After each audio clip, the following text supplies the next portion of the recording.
Okay. Greetings, everyone. This is the Zoning Board of Adjustment hearing for June 17th. And we are going to do a few administrative details before we hear Christopher and Megan Scarpa's application for a special exception. And the first thing we have to do is determine who of our members present this evening will be voting. We need 5 voting persons. One would be myself, Ann would be a second, Frank would be a third, and the other 3 members of the board are alternates, so it's up to the 3 of them to decide which of the 2 would be voting members. And Stephen, yes, Steve is here, yeah. Steve is an alternate. So, oh, he's not anymore? God, I'm glad to hear that. So we presently have 4 voting members, and Julia and Conrad need to decide between the 2 of them by rock, paper, and scissors or other suitable means who would like to be a voting member on tonight's hearing. Yeah. Jesus, I don't even have Peter's name down here. Come on. Wow. 1, 2, 3, 4, 5, 6, 7. So we have 7 members present. Peter's an alternate. Okay, so you and Conrad and Julia need to do by rock, paper, and scissors or other method. Who would like to be the remaining voting member? Conrad's it.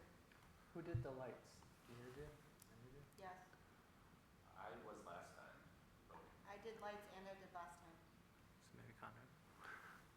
Would you like to serve as the voting member, Conrad? Honored. Yes. Love that word. Great.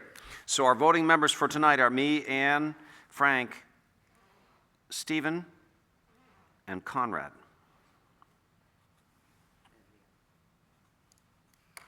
I got Ann. There's our 5 voting members. Great. Please silence your cell phones and pagers. And we'll now turn our attention to the matter at hand. And before I have the, actually, are you either the gentlemen that are here, one of you is the agent, and the other one's the principal. Okay, you're the principal, you're the owner, and he's the, bingo. So he will be speaking on your behalf, and you give him permission to do so. Great. I'll ask him to identify himself when he comes to the record. This is a recorded hearing, and the minutes will be transcribed from the recording. So if either of you wish to speak, I would ask that you step to the microphone at the podium, make sure the green light is on so we can hear you, and following that, you may speak. So for the board members, I have 2 questions first, and I guess we need to address these questions first so that we don't launch into the hearing and find out we don't have jurisdiction or some other prohibiting situation.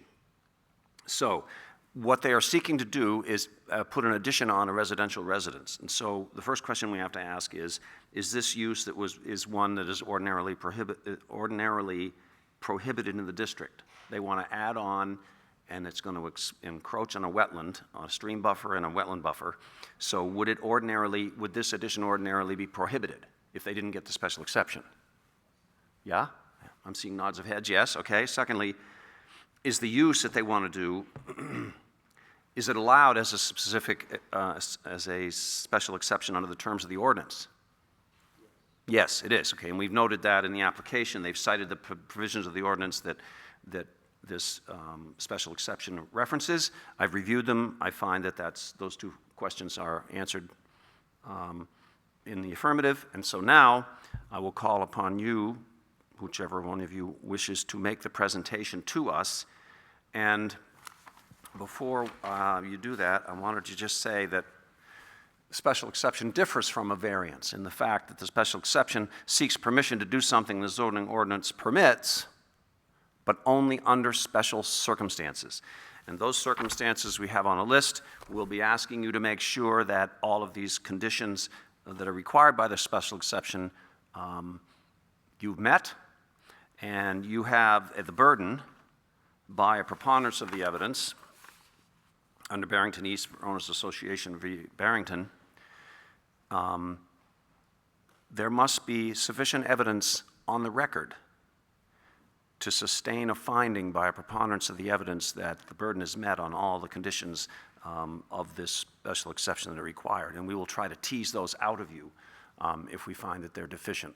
We would want not to grant this if, in fact, something wasn't said that needed to be said. So we'll try to assist you in that effort. So without any further ado, I'll call you to the microphone and you can explain to us why we should grant this special exception.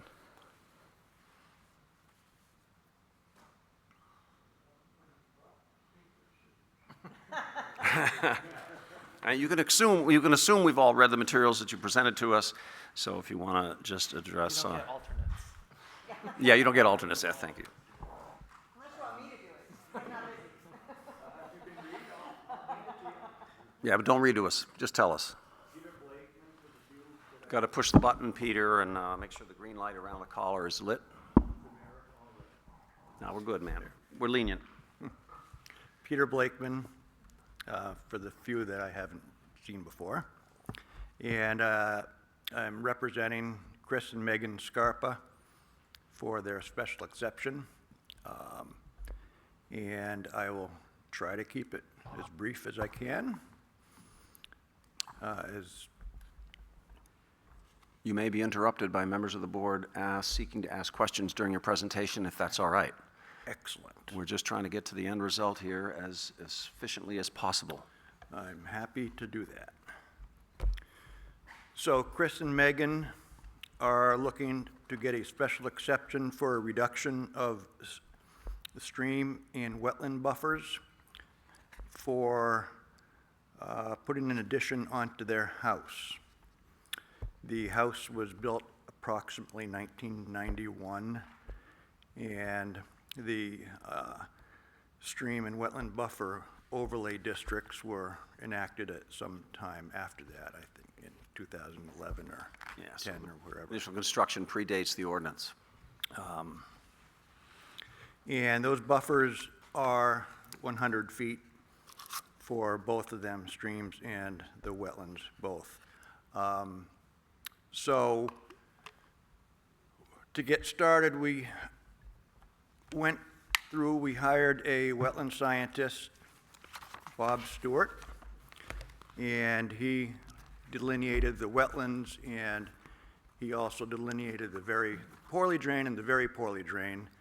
I included in the packet a copy of the National Wetlands Inventory, which the ordinance was mostly based on as far as the wetlands, and that is the blue shaded wetlands are the very poorly drained. I mean, those are wetlands. The difference between the very poorly and the poorly drained, when I go out and my sneakers get really wet, it's usually very poorly drained. The poorly drained is in the woods, and you have to dig in to find the water usually. And the wetlands have the three components to them, both wetlands. The hydrology, which means it's got a high water table in most of the year, in the growing season specifically. And the soils, which are hydric A, hydric B, poorly or very poorly drained. They do have that.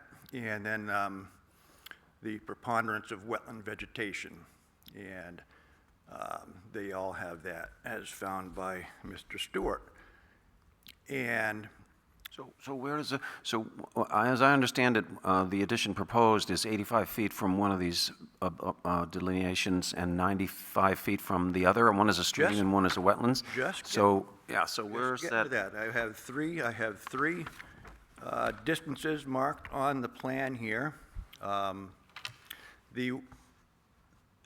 As I mentioned in the back, I think in the back of the packet that I provided, is a copy of the National Wetlands Inventory, and that is primarily, I mean, those are the very wet areas, and they usually aren't treed, and they did that by aerial photos, so they can see that there are no trees, it's all marshy area, and it matches up really well to what we have shaded in the blue, which is the very poorly drained wetlands.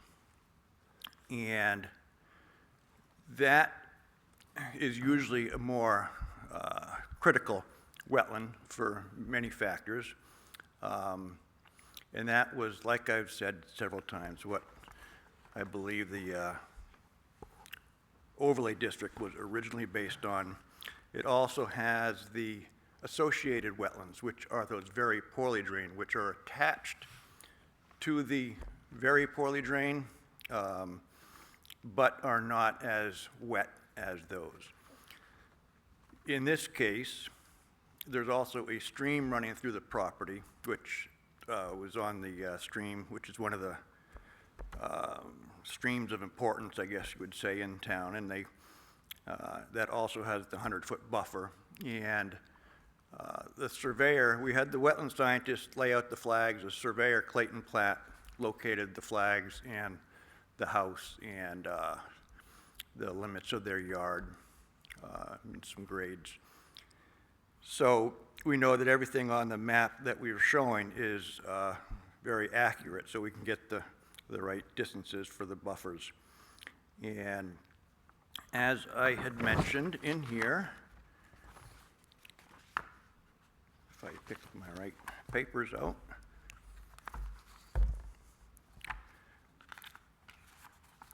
so the buffers, as I mentioned and as you know, are 100 feet.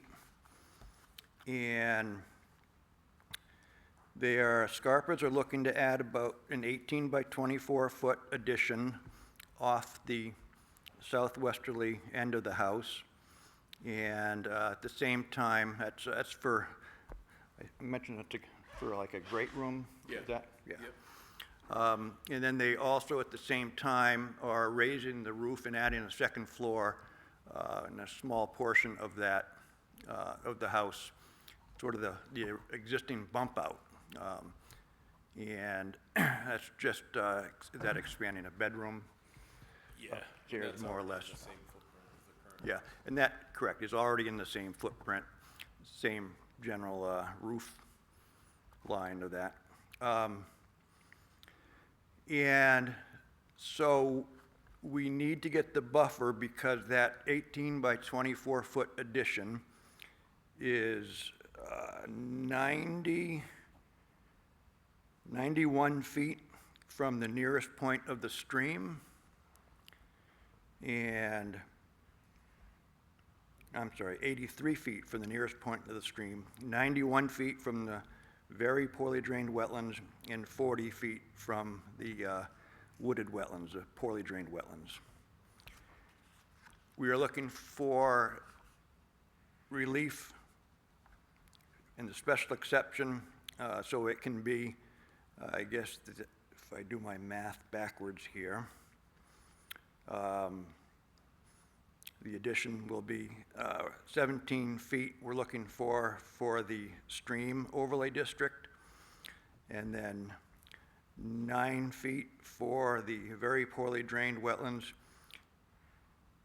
60 feet for the regular wetlands. Essentially, that is also, it's going into what area that is already lawn and yard. So we're not going into the woods, we're working within an already disturbed area. You don't have to cut any trees in this process, do you? We don't. That's what I Yeah. thought. The only trees, there's like 3 trees, and they're in the front yard.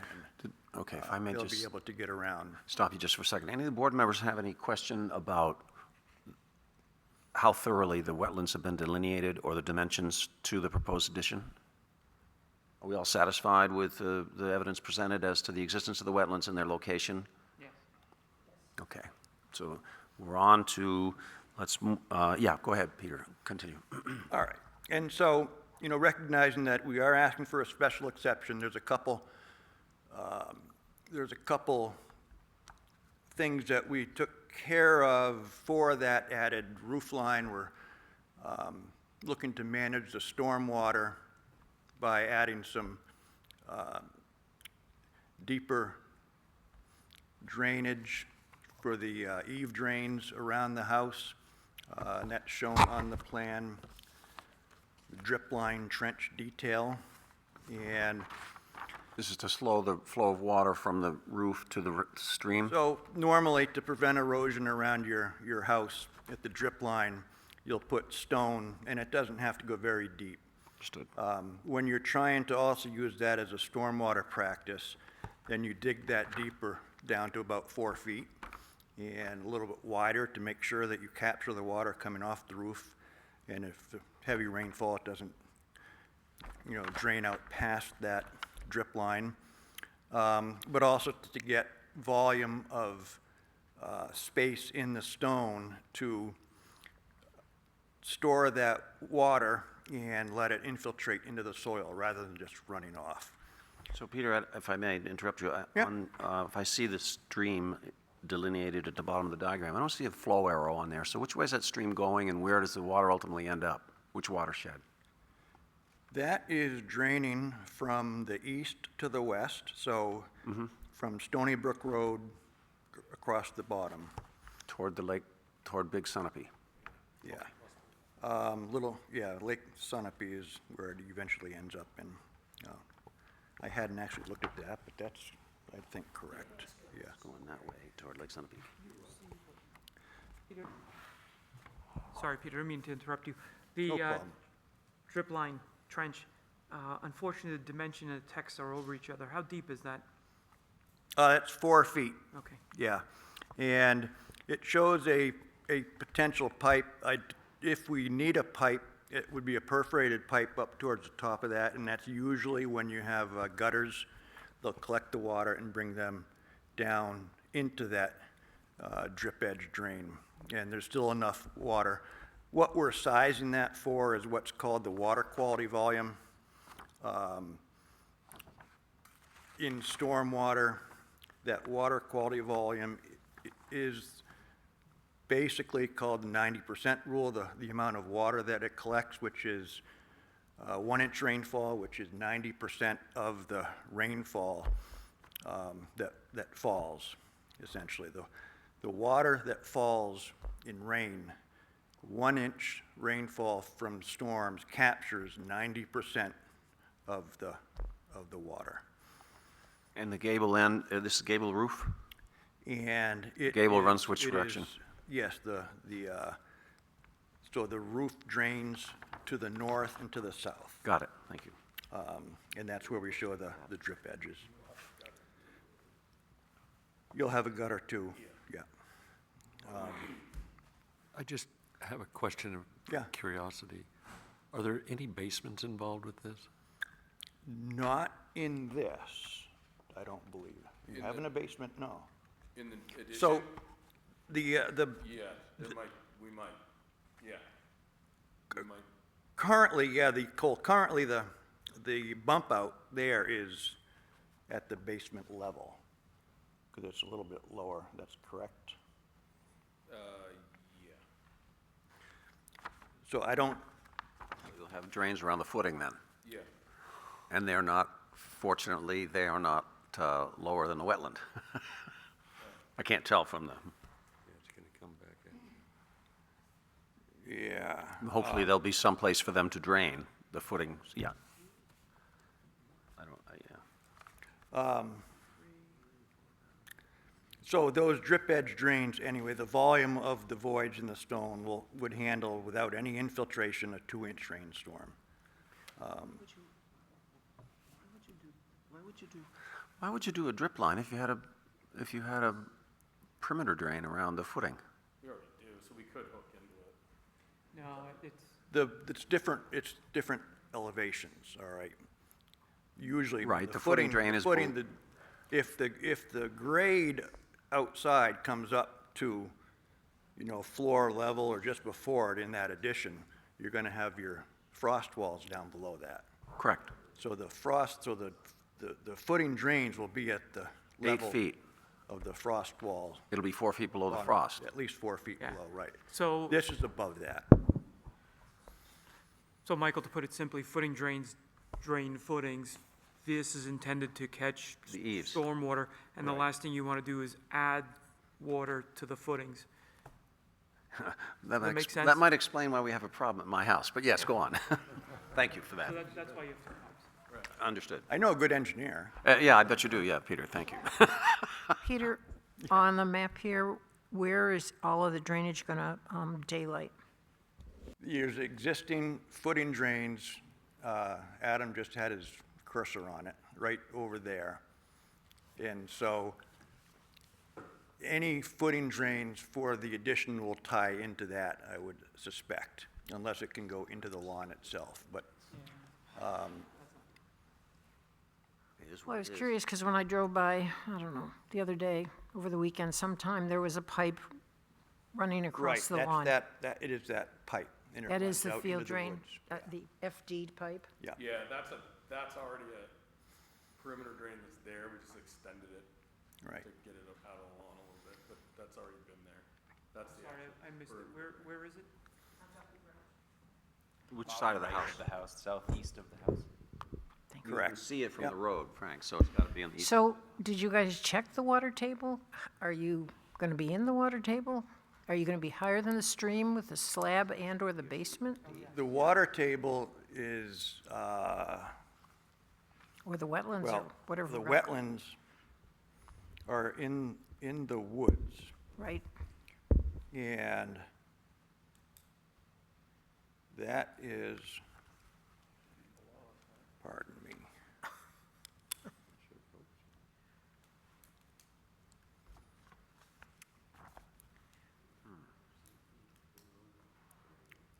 And that is, the edge of the woods is roughly 5 feet below, or the edge of the wetlands, I'm sorry, is about 5 feet below the finish grade at the southern end of that addition, which would be the lowest ground plane. And so we can assume that the footing drains themselves will be about 4 feet below that. So that pipe will extend right into the woods.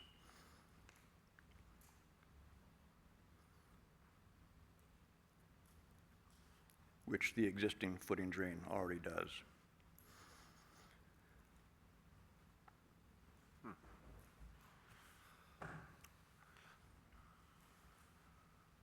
Does that answer your question? I mean, Well, I I assume- don't have an exact location for that. That's yeah, no, something it's, that the right now it contractors appears to put be in. running above the ground, and I could appreciate, we've had so much rain that everything is running above the ground, but I didn't know if that was gonna be buried, if it was all gonna be tied into that one pipe that's running out in that corner of the existing house, if it's on a slab. I mean, it's their water problem, I guess is the way I should say. Well, it's clean water, but it's just going subsurface, and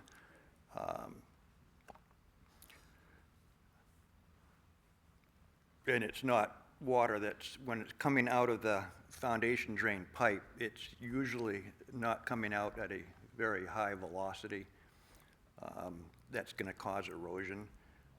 Sometimes we'll put a couple feet of stone at the end of the pipe, but usually it just, sometimes we bury it and put it in stone when it's buried too. But that's usually not a water quality concern or even a water volume concern.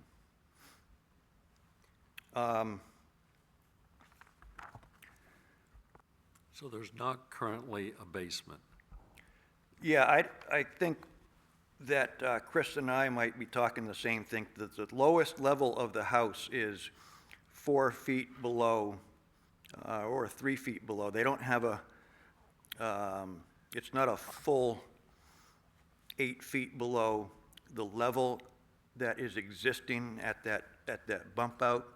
That elevation at the ground level is 1185 and a half.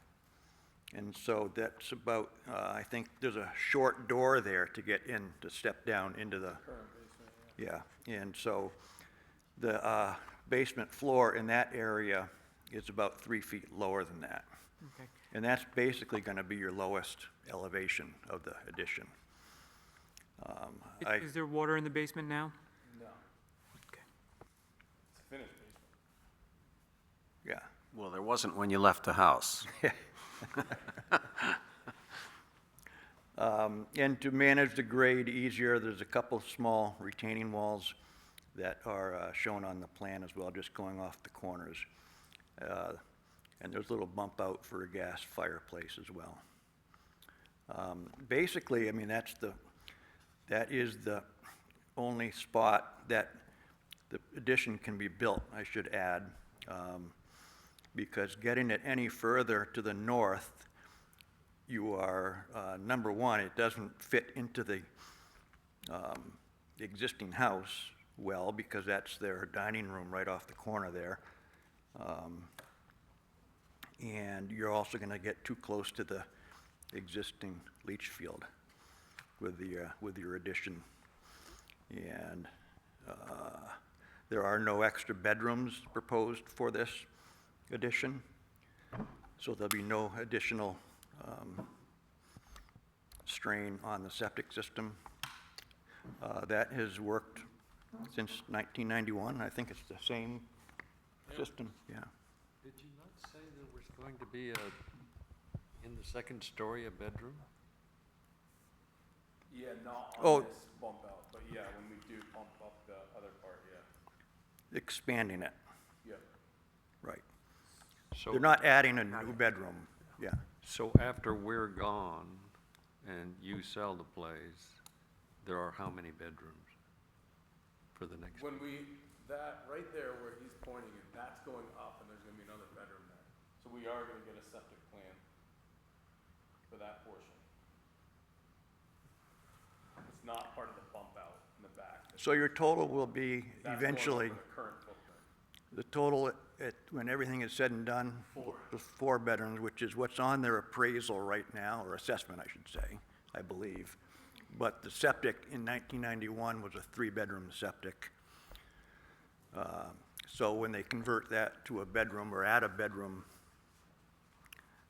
they're getting it compliance, let me just put it that way, however it comes down, because they do need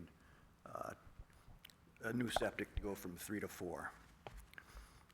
But I think over years, like so many other houses, bedrooms have expanded without any thought to expanding a septic system. Pete, could I ask a question here? Yeah.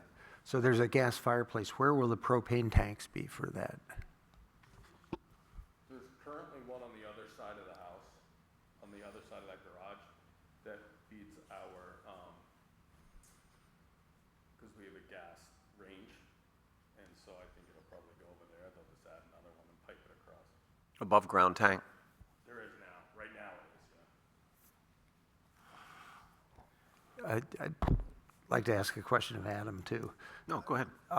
It looks like, and I think the application acknowledges this, that the addition building up on top of the existing house structure is very slightly within the 100-foot setback, for which a special exception can be granted. Do they need a special exception to build up under the ordinance, or are we solely considering the proposed addition? With no additional footprint, I think we would just consider it for the addition, as long as the eave, the extent of the eaves on the existing bump out matched the extent of the eaves when they went up. Okay, thanks. So, Peter, can you explain to us why this proposed addition is in harmony with the surrounding area? It's a residential area, and I think it is pretty straightforward as far as houses expanding little bit by little bit in a residential neighborhood. I mean, it's not an unusual act, For that particular not neighborhood in unusual Stony Brook? construction, Yeah. and it really doesn't change any of the character of the neighborhood or anything. It's not aesthetics. I mean, it can't even be seen from the road, but even so, I mean, it's built to the same style as the house. Do you think there'll be any effects on the valuation of the surrounding properties as a result? I'm not an appraiser, but I would say it would not. It's not that big of a addition. So I can't tell you that what factors would increase the value of a neighboring house. But it's the same as any residential neighborhood. It's consistent with the residences in that area, what you're saying. Correct. I mean, do you want me to go through these standards that I listed out? Well, I'm trying to tease them out of you in the interest of time, but that's a general idea. We need evidence in the record Yeah. that all of these conditions are met, and if they are met, the board has no choice but to grant a special exception. So, yeah, we're just trying to coordinate the discussion in a direction that addresses these particular items. I think you've talked about the drainage water and the effort to capture the runoff so there won't be any undesirable environmental effects. I And- understand that. Not to cut you off, but also Yep. for construction, there obviously will be some disturbance to the lawn. And we are installing silt fence or the round silt socks that they use now a lot as a barrier to any silt that might run off towards the site, towards the woods. And then also there's notes on the plan just for stabilizing the site back into the lawn that it is right now. And if they want to add any other plants, then that's even better, but it's just, at a minimum, it's going to go back to the existing lawn. And that's all on the plan. I think item C, the uses, I think we did the first two items there. And we also covered the use is specifically allowed as a special exception. Item D, adequate and lawful facilities for sewage disposal, solid waste disposal, water supply, et cetera, all the utilities. They are existing, and as far as sewage disposal, Chris has said that they are planning to get a new design done. The way the law works with septic systems, you get a new design done for any additional bedrooms that you have, whether they're already there or in the future. You don't have to build that unless the extra bedrooms caused that system to fail. And it's also a catch-22, but that's the law, the way it is. So, And just for everyone's benefit, that would happen during the building permit process, just like if this didn't require the special exception. So we don't have to condition the special exception on the modification of the septic system. So I'll take care of, okay, we're good. And you have a well, I take it? Yeah. correct. Utilities, drainage, we dealt with. Item E, the use will not be detrimental to vehicular or pedestrian traffic in the neighborhood, and it's really going to have no impact on any of that. And his daughters and son is young enough that they're not driving yet, so we don't have to worry about them. Well, when they do, they'll move back in anyway, but no. The proposed special exception conforms to all other requirements of the zoning ordinance. And I apologize for this lisp, I gotta just have a new set of choppers and, No, this is how the thing is written, and we just need to address or mention each one and hear any evidence associated with it for the record. On this one, I have a question. And if any of the members find a deficiency, we'll ask them to get you to the place we need you to be. This may be a question actually for Adam. The preamble in Article 13E says that a special exception may be granted by the ZBA after proper notice of public hearing for undertaking the following uses. When an application has been referred to the Conservation Commission Soil Conservation Service and New Hampshire Wetlands Board for review and comment at least 30 days prior to the hearing. Good point. Has that been done? Yeah, what do they have to say, Adam? Did we, seen this? I don't know if the Conservation Commission has seen it. I mean, normally I just submit the plans in, and since it's not impacting a wetland per se, I mean, that's where they're really statutorily to review them and comment on them. But I don't know that I've gone to the Conservation Commission for this or prior, doesn't matter prior. So no, unless the Conservation Commission looked at the application that I submitted, they have not seen it. The Merrimack County Conservation District does not review plans. I've pointed that out several times over the years, but it's still in there. And Well, they are making corrections to the ordinance every year. We see little tweaks here and there, and apparently they haven't gotten to that one yet, but that's duly noted. Thank you. yeah, it's just not their function. And it doesn't need a wetlands permit, so the Wetlands Bureau does not have to be involved. All right, so if the board finds that they want comment from the Conservation Commission, our option would be to continue the hearing to a date certain and have them review it and get back to us. Otherwise, if you, in your opinion, think that as this application is presented, there is little or no impact that the Conservation Commission would be concerned about, we can deal with it accordingly. So, Steve, when we, sorry, I'm just working through this in my, for wetlands, for work in the actual wetlands, we do get the Conservation Commission to opine on. Right. I guess this could have been an oversight in that it's not actually work in the wetlands, it's at the furthest extent Furthest of the extent. wetlands buffer. And I will say we have not referred, in the past when we've done these special exceptions, we haven't sent them to the Conservation Commission. Doesn't necessarily mean that that was correct. Well, I guess there's two questions then. Do we need to, in the future, do we need to amend the ordinance accordingly? But, and more specifically, in this case, does it matter as I think to in whether or not we need input from them? Do we want to discuss that now?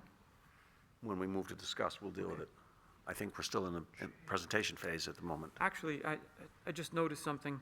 The special exception is for 13E3, but E3 is the section that identifies what's allowed by special exception. The actual special exception they're asking for is G3. That's the buffer itself. Can we make that, am I right on that? But I thought there was two buffers that we're dealing with. You're right, but this one is wetlands, and the other is the same. They reference G3, which is the section that allows the special exception. What they really want is the special exception from D2. Am I making sense? I'm deferring to the code heads. Like, if you go to 22G3, that says you need, a special exception is allowed from the buffer. But what we really want is the special exception from the buffer, D2. Kind of like a paragraph. Yeah, you're not Formatting asking for the thing. special exception from what's, from required, I got what the intent was. Yeah, I know. The numbering is off, I know that. I just don't want that. Well, we need to amend the application then, I think as we it can is. take care of that. Yeah. Happens in 2 spots. It's just a clerical. No, well, you're absolutely right, Frank. It needs to be, we should amend it. They should amend it. Do a motion to amend it to correct it. Would you We like know us what to we're do that? dealing with. We're dealing with what we're supposed to be dealing with, but we should make sure that the paperwork goes along with that. Right. We're In the doing the future, right if someone thing. opens up that folder,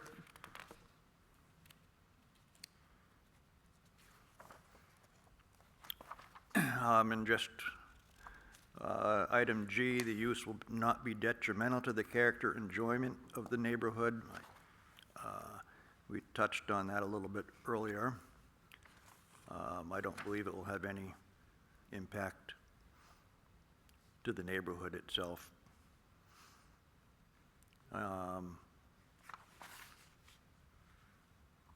And the proposed structure and/or use shall be compatible with the spirit and intent of this zoning ordinance. And it's allowed by special exception, so I think that answers that question, really.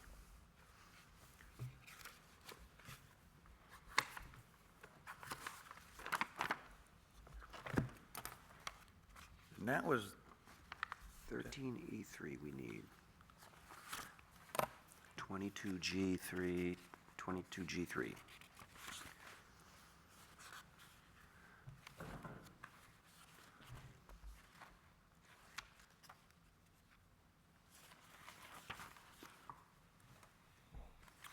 Bear with me for a minute. I'm trying to get to 20. So you're looking at 22G3? 23G3. So I'm just, for the purposes of correcting the application. That refers to the 22G3 says a reduction in the depth of the stream buffer described in paragraph D. So that is a legitimate part of the ordinance that we're dealing with. But they want the special exception from D2. D2 is Width of the buffer. Right. Right, so we need to add 22D2 to the application.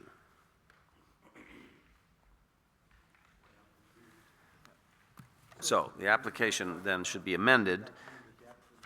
The ordinances are 22D2, G3, and 13E3.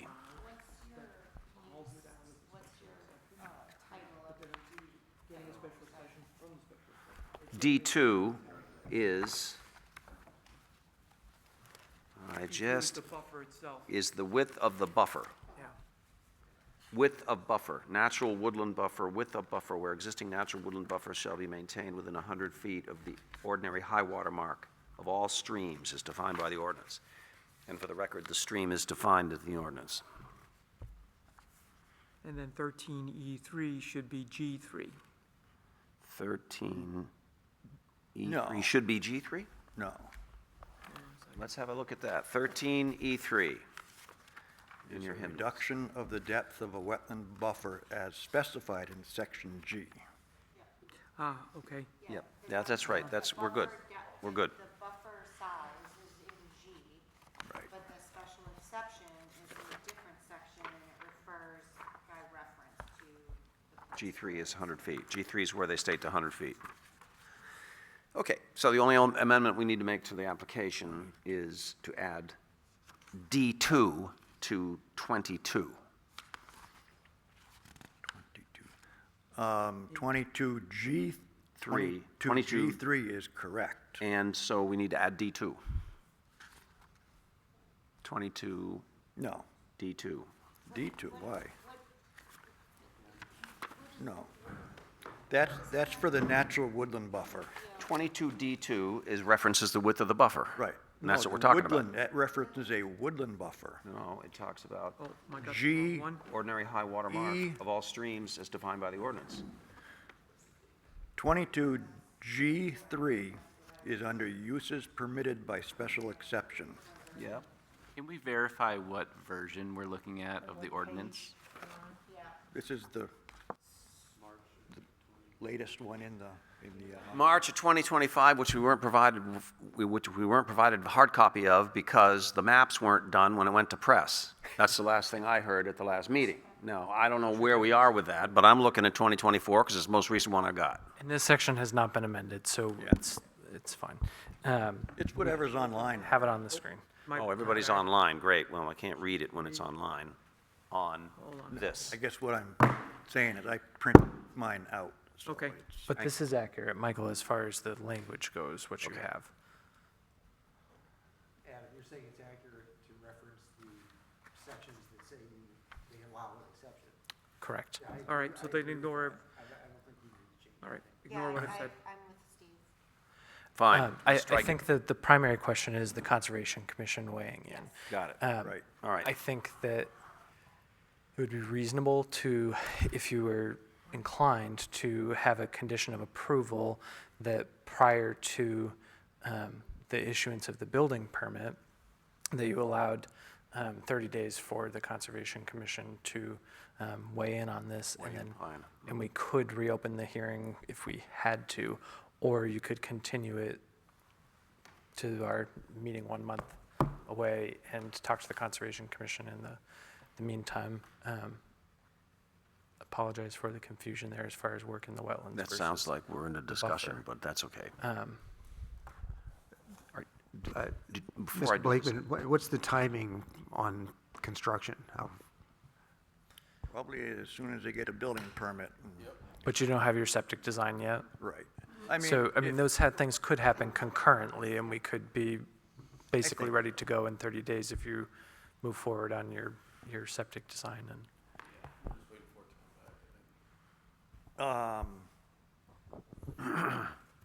And the Conservation Commission meets, well, I think tomorrow get 'em. morning at 8:30. be there. I don't know. That's something else I forgot to talk to you about, Adam. It says they have a meeting tomorrow morning at 8:30. Doesn't look like they posted an agenda. But you could be first then. I don't attend those meetings, and I have a conflict tomorrow morning, unfortunately, or I'd tell you I'd go. But I think they do typically allow for public comment, and certainly they might not be able to review it and give you comment right then. But Mike Geltsius, the vice chair, is typically the one that does their permit reviews, and he typically does those outside of meetings on his own time, and then reports back to the Conservation Commission. And I think occasionally they do hold special meetings to get comments back to people. Okay, is there a number on your website under the Conservation Commission to call, or do you just have to drop it off at the town? So typically things get dropped off at the front desk, and then Casey notifies Bob Brown. I think Bob's email is also sort of the Conservation Commission's email, which I think is bob@messerpond.com. But I can get you that info, Pete. But I think they do definitely have a meeting tomorrow morning at 8:30 here. Should we talk about this? I mean, Well, when we get to discussion. Yeah. Do you have anything else to present to us by terms of the application, or have I you think I've- covered all the bases? Yeah. Does anyone in the board members have any further questions of Peter before we go to discussion mode? no. All right, all those, to entertain a motion to discuss. Second. Second, moved and seconded by Frank, and moved to discuss. Any discussion on the motion to discuss? Hearing none, are you ready for the vote? All those in favor of discussion signify by saying aye. All those opposed? Hearing none, we are in discussion mode. During that time, the board members can review all the parts of the application and discuss among ourselves in an effort to reach a decision in preparation to vote. So, Frank, you were about to ask a question. Now would be the time. I just want to read this carefully.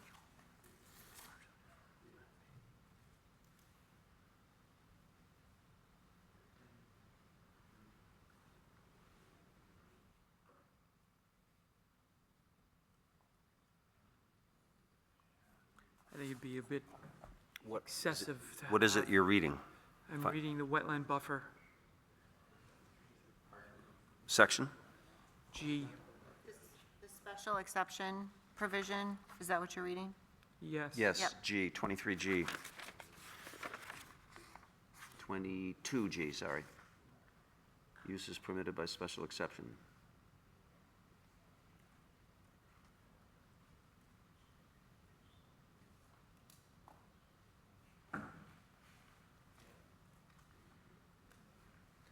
I think if they're meeting all the requirements, where, I'm missing the section where, I see where it says,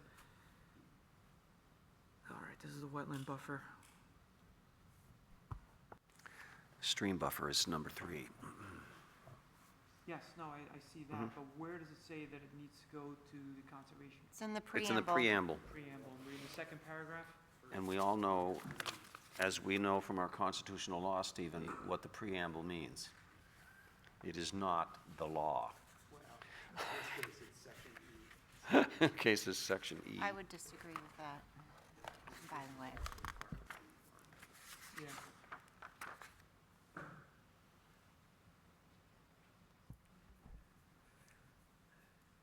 If I may comment just a minute. When we say that the addition is not going to impede or do anything with the neighborhood, we're actually talking about an encroachment on the wetlands and the buffers. And so the Conservation Service, or they need to comment because you don't have a poll of what wildlife's there and what understand. plant life is. I don't think that's an issue. I mean, I think we're all in favor of requiring the Conservation Commission comment. I mean, this could be a very important trout stream, being a tributary of Big Lake Sunapee, and we wouldn't want to. This is an area that is already disturbed and impacted. Right. So it's not a new disturbance. So I'm not sure how the Conservation Committee would rule on, you can't change the lawn that's been existing for decades. They might have a suggestion for a condition on the approval of the permit. On the approval of the special exception, they might have a condition that they Yeah, want to there's attach. additional impervious surface is being added because of roof, and so that means there's additional water flow that is entering the system, the ecosystem that exists today, that yes, it's already pre-existing disturbance, but it is a change, and that's the rationale for why you would have that commission take a look at it to make that determination.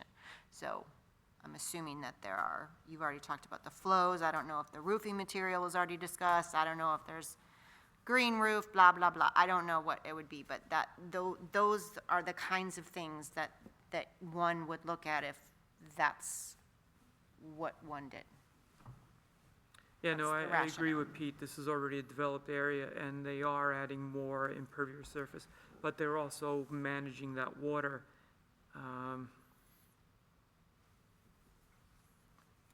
And they're decreasing the amount of grass and chemicals. Right, Yeah. but that's up to the Conservation Commission. Yeah, I'm going to say that I understand that we would waive a requirement for the Soil Conservation Service and Wetlands Board if they have no interest in commenting on a buffer, but only an actual encroachment of the wetlands. The Conservation Commission might have an interest in saying something about the buffer. I don't see that we really have authority to waive that. I fully agree, they may come back and say, this is a big nothing, and I'm sorry to, waste 30 days of time, but the rules is the rules. I agree. Further discussion on any part of the application? So can we vote tonight with that condition? Well, that depends, that's up to us to decide how we want to do this. We can continue the matter to a date certain and give the Conservation Commission time to review and comment. Or you can, well, we just had a hearing the other night where somebody approved something conditioned upon a surveyor determining such and such, and 9 years later, we ended up back in here to sort that out. So maybe the condition is, subsequent is not the answer. Maybe we just need to continue this, get the report of the Conservation Commission in hand, and then vote and make a decision. What, comments on that suggestion? I just feel it's a little excessive for I- a small addition. My comment is, Well, it's required. Yeah. my comment is if they're prepared to go ahead and get themselves all set so that this could work rapidly within the month that they have to get everything in order, and we also get the application corrected to the right Gs, Fs, Es, 2s, 3s, 4s, whatever that needs to be corrected, then I think we should continue it and have everything ready to go. And I've Okay. heard from the Conservation Commission. What's our date certain for second hearing? So when you all replied to the doodle poll, the July dates were a little sparse. So as far as July 15th goes, July 1st, we had, I think, 1 or 2 people who could attend, and that's not 30 days anyways. So July 15th, who can be here on the 15th?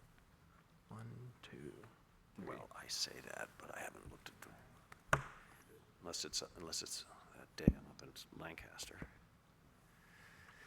And I feel strongly that the conservation will have, as Adam said, will work outside of their meeting to try to give an opinion or whatever needs to be done. And assuming we wrap this up and we adjourn, Pete, you and I can just run in the other conference room and send an email to Mike Geltius, Bob Brown, and a couple other Conservation Commission members tonight before we leave, to let them know that you'd be coming in the morning, and we appreciate their quickest attention, if that works. You may, by all means. We're not trying to make this unduly difficult or burdensome, but I understand. Is there an option of a conditional approval tonight with this as the condition, understanding that if the Conservation Commission did require some changes to the plan, that would be a new application? And I don't know if. you know, we, I don't want to make this a new application. no, yeah, I guess my experience as the chair of this board has been conditions subsequent don't Fine. I just wanted to put it out. administratively function particularly well with the volunteer board. And I guess We'd the other rather- question is, Adam, what's the timing if they get all their information in for a building permit? Typically for an addition like this, I mean, you have a great plan already, so that's very helpful. We have a new town administrator starting July 1st, and there's a bit of a learning curve that's going to go on for her approving building permits. So it's a little bit of an unknown. Typically, I would say 2 to 3 weeks. I would hope we can still stick to that. But I think if you were able to get us everything in by July 1st, we could hopefully have everything sitting ready to be signed on the morning of the 16th if we were here on the 15th. That's kind of where I was going with that. Yep. If you can get everything in even sooner before our current town administrator retires at the end of next week, that may be even more sure because she can leave a memo for the new town administrator sort of explaining things. And I would say if on the 15th, if the time of the meeting is the barrier for anybody, we could look for maybe a 4 o'clock, 5 o'clock if. Yeah. I think we can sort that out if we can, all right, so I guess I'm hearing then I guess the chair would entertain a motion from the board to continue this matter to the 15th of July. So moved. Well, actually, We just need to identify the time. So Frank, if we did earlier, does that mean on a Tuesday you could get here for sure? 2 o'clock, 3 o'clock? Would that be too early? 2 or 3, somewhere in the early afternoon. On Tuesday? Yeah, Let's see. Probably that's fine. okay, so, So for yeses, can I just take a poll so that I know for I'm in, Steve, Michael, Ann's in, Ann? Frank's in. Conrad? He's. Peter, what do you think about you? Can you get there 2 in the afternoon?